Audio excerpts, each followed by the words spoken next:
Hi there, I'm Claire. I'm 27 and I work as a smartphone app developer. I'm pretty much a homebody, love my peace and quiet, and prefer a good book or coding session to loud parties any day. My social circle is small, and dating has always been kind of a disaster for me. But all that changed one random day at a gift shop. I was just browsing, not looking for anything in particular, when I noticed this guy looking totally lost. He was standing there with a ceramic cat in one hand and a scented candle in the other, looking like he had no clue what he was doing. I couldn't help but laugh a little. "Need some help?" I asked, walking over to him. He looked up, looking relieved. "Oh God, yes. I'm trying to find something for my mom's birthday, but I'm completely clueless." I smiled. "Well, let's see what we can find. How about a nice vase? Moms love vases." "Yeah? That sounds good. I'm Tom, by the way." "Nice to meet you, Tom. I'm Claire." We spent the next few minutes chatting and looking at different vases. Tom was funny, making jokes about his lack of shopping skills, and I found myself laughing more than I had in a long time. After we found a vase he liked, we went to the checkout counter together. As we waited in line, he turned to me with a hopeful look. "Hey, Claire, would you maybe want to grab coffee sometime? I mean, if you're not too busy with all that app developing." I hesitated for a moment, but there was something about Tom that made me want to say yes. "Sure, why not? Coffee sounds good." We swapped phone numbers, and I left the store feeling a mix of excitement and nervousness. I hadn't been on a date in a while, and I wasn't sure what to expect. But Tom seemed different, genuine, funny, and easy to talk to. A few days later, Tom texted me, and we arranged to meet at a cozy little coffee shop downtown. I arrived a bit early, nerves bubbling in my stomach, but when I saw Tom walk in, smiling and waving, I felt instantly at ease. We ordered our coffees and found a quiet corner to sit and chat. Tom was easy to talk to, and the conversation flowed effortlessly. We talked about our jobs, our favorite movies, and even our worst dating experiences, laughing over shared stories of awkward first dates. We'd been dating for a few months, and it was time for the next big step, meeting his parents. I was nervous, but Tom assured me they were nice people. When we got there, his mom, Mrs. Harris, greeted us at the door. She was a stern-looking woman with a cane, her eyes sharp and assessing. Tom's dad, Mr. Harris, was sitting in an armchair, barely looking up from his newspaper. "Mom, Dad, this is Claire," Tom introduced me with a big smile. "Hello, dear," Mrs. Harris said, looking me up and down. "Tom's told us a lot about you. Please, call me Evelyn. Come in, sit down." I sat on the edge of the couch, feeling like I was under a spotlight. Mr. Harris grunted a hello, but didn't say much else. "So, Claire," Evelyn started. "Tom tells us you work in tech?" "Yeah, I'm a smartphone app developer," I replied, hoping to keep things simple. Mr. Harris snorted from his chair. "Playing with toys, huh?" I forced a smile. "Not quite. It's more about creating useful tools for people." Evelyn leaned in, her eyes narrowing. "And how's the pay in that field? Decent, I hope?" I felt my cheeks flush. "It's good enough. I'm comfortable." Tom jumped in, trying to change the subject. "Mom, Dad, Claire's got a beautiful house. She inherited it from her grandmother." "Oh, really?" Evelyn's eyebrows shot up. "Where is it?"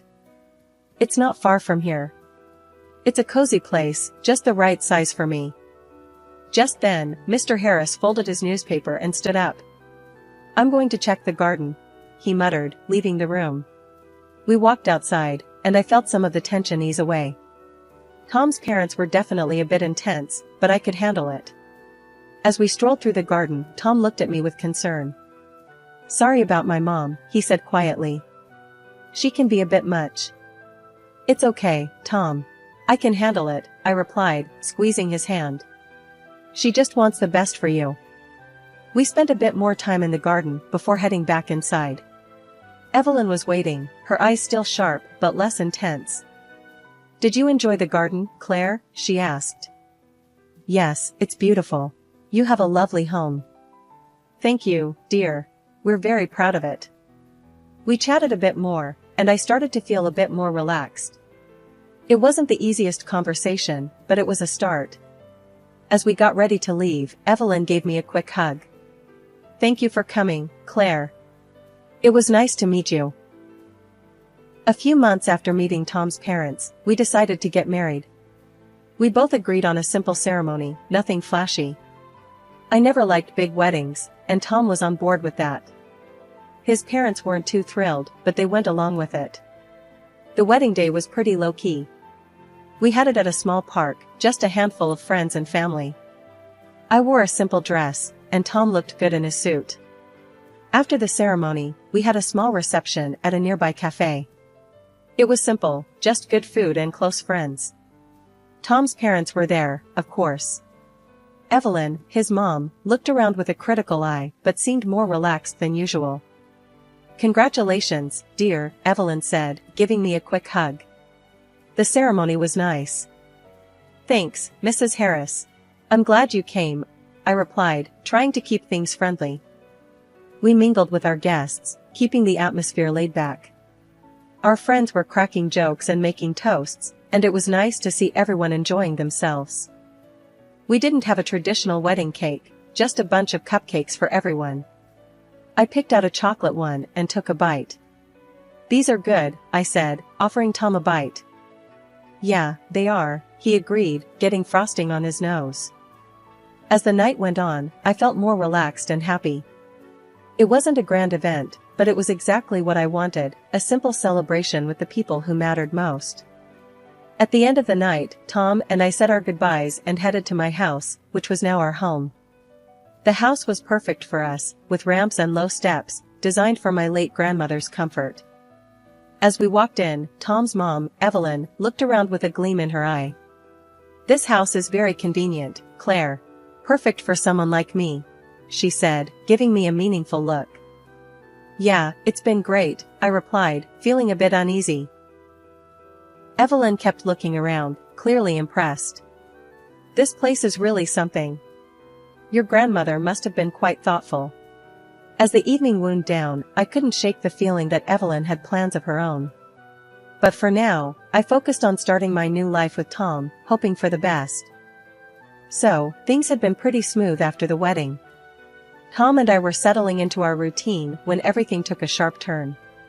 It all started one evening when his parents came over for dinner. Evelyn, Tom's mom, was looking around the house with that same gleam in her eye. It must be hard for you two to keep up with such a big house.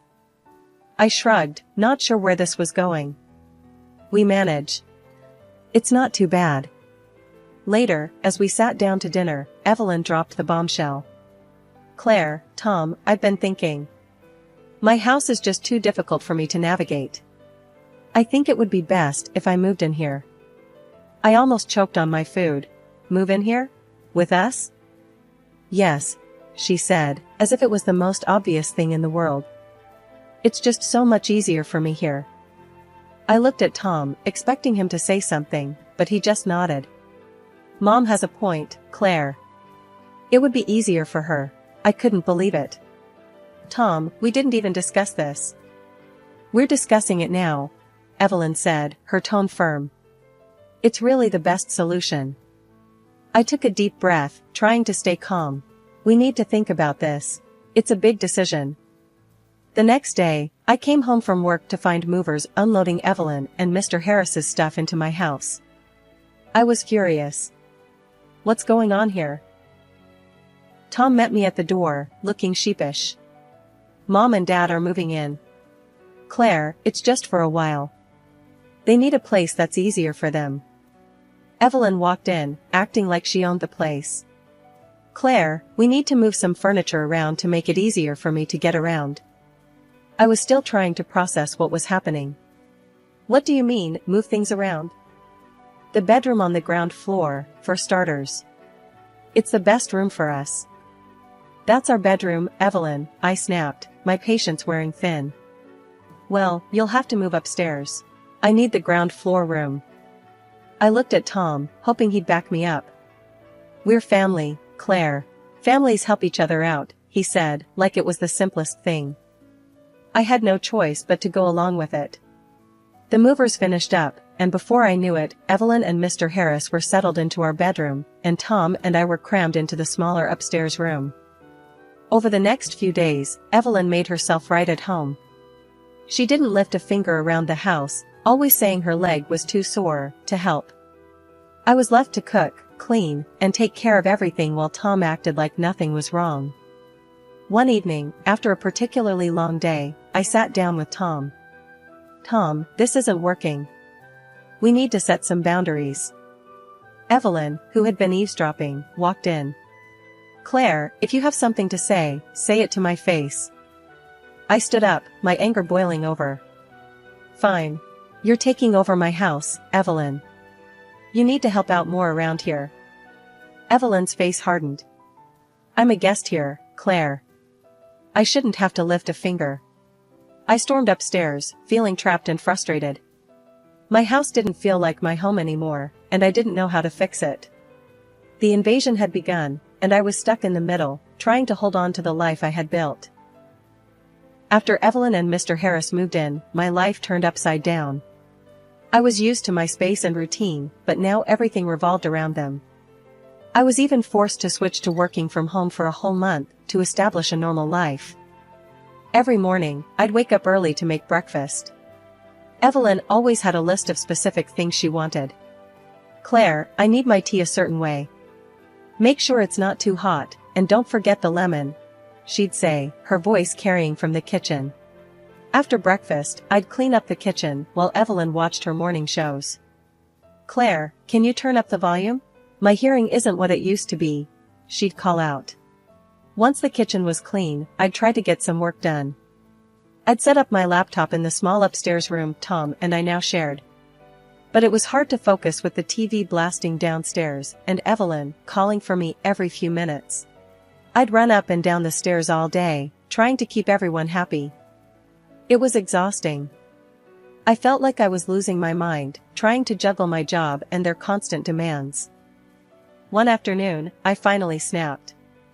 I was in the middle of a video call with my team when Evelyn barged in. Claire, I need you to run to the store. We're out of my favorite cookies. I muted my mic and turned to her, trying to stay calm.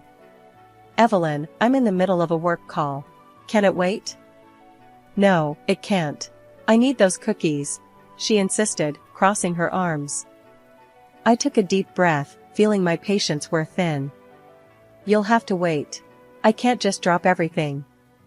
Evelyn stormed out, mumbling about how things used to be different in her day.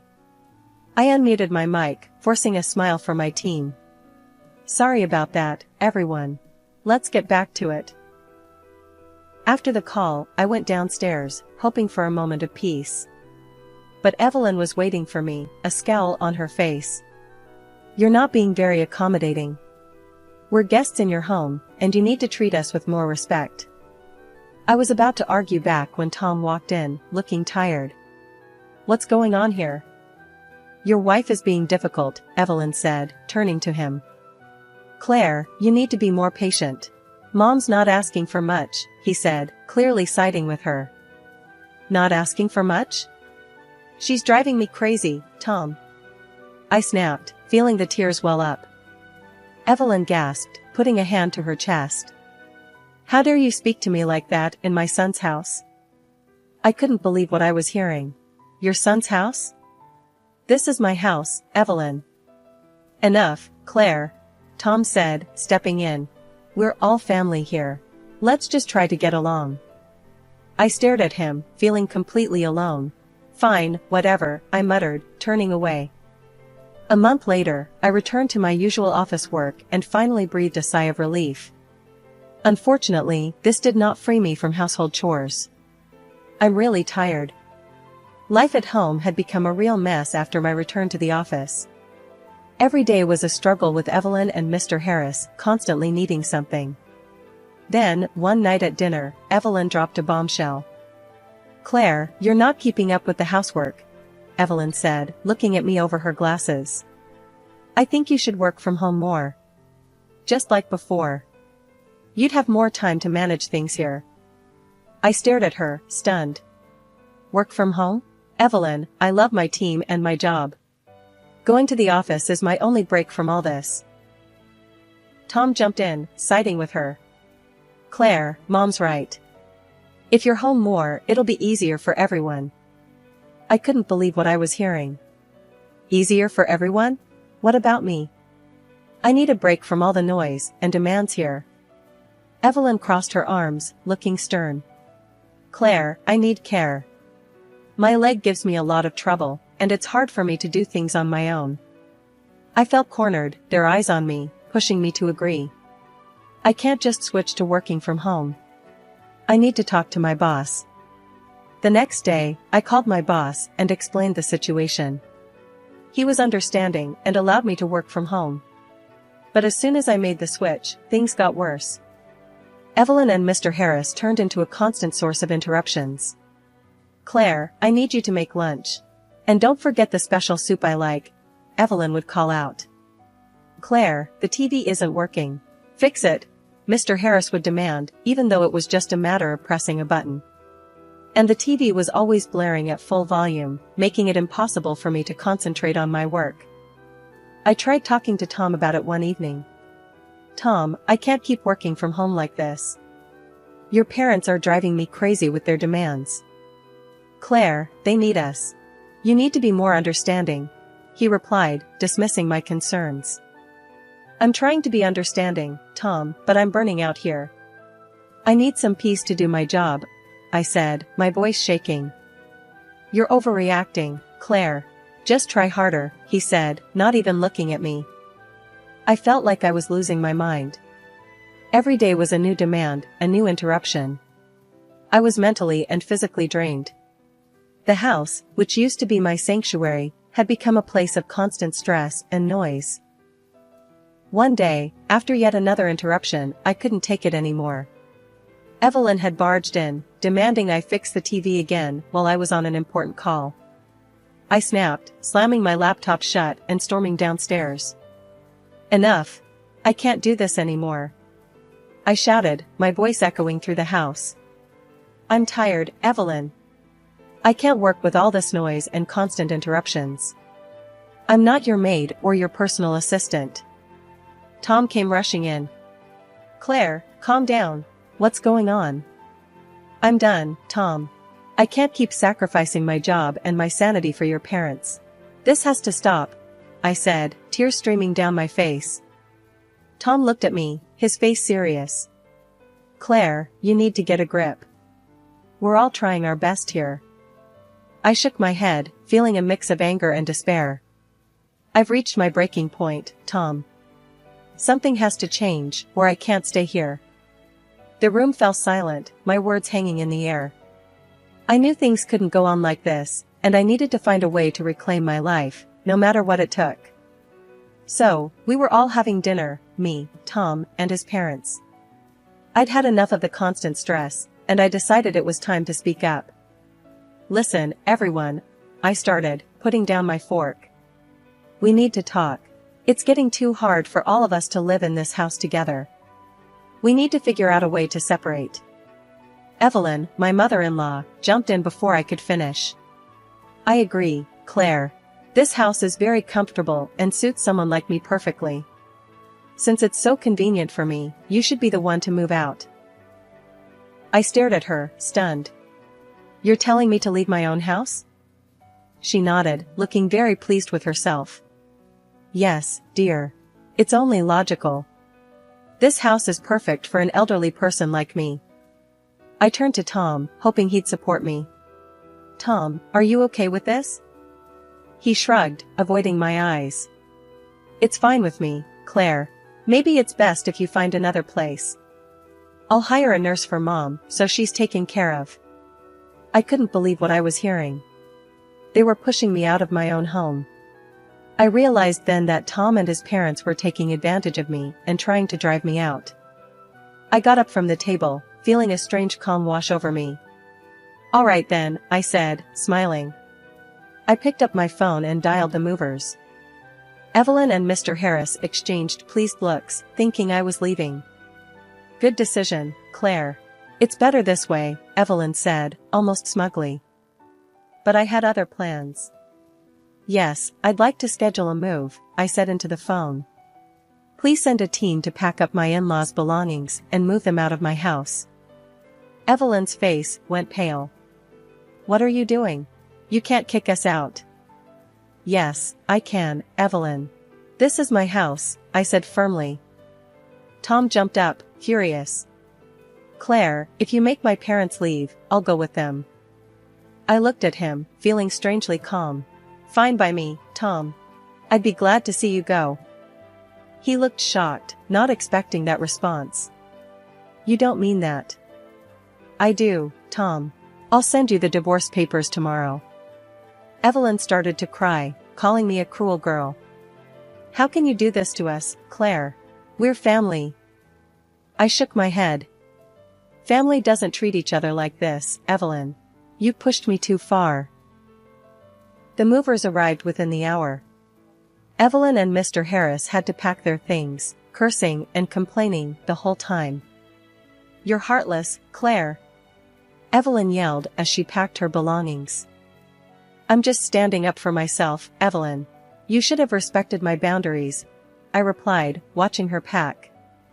As they loaded their things onto the truck, Evelyn kept shouting about how I was throwing out a sick, elderly woman. But I didn't budge. I stood my ground and watched them leave, knowing I was finally taking back control of my life. Once they were gone, the house felt strangely quiet, but it was a peaceful quiet. I knew I'd made the right decision, and I was ready to move on with my life, free from their demands and manipulations. After I kicked Tom and his parents out, I knew what I had to do. I filed for divorce and cut all ties with them. It was tough, but I felt free for the first time in ages.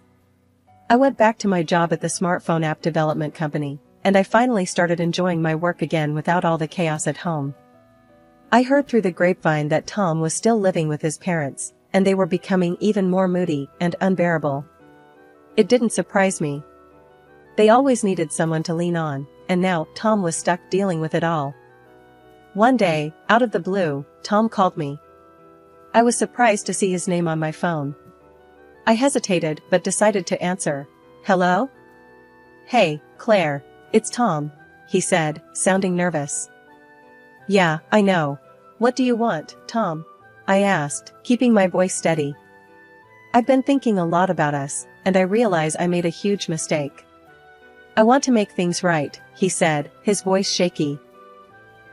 I sighed, already feeling tired of this conversation. Tom, it's over. We've been through this. I know, but I'm serious. I'm ready to cut ties with my parents if that's what it takes. I want you back, Claire, he pleaded. It's not just about your parents, Tom. The problem was with you. You never stood up for me, and you let them walk all over us, I said, trying to stay calm. I know I messed up, but I can change. I'm ready to put you first now, he insisted. I shook my head, feeling a mix of anger and sadness. Tom, it's too late for that. You had your chance to stand by me, and you didn't. I've moved on. I put down the phone, feeling a strange mix of emotions. It was sad, but also liberating. I had made the right decision for myself, and I wasn't going to go back to that toxic situation. In the following weeks, I threw myself into my work. My team noticed the change in me, and my boss even commented on how much more focused and productive I was. I also reconnected with some old friends and started going out more. It felt good to have a social life again without the constant stress hanging over me. One evening, I was out with my best friend, Sarah.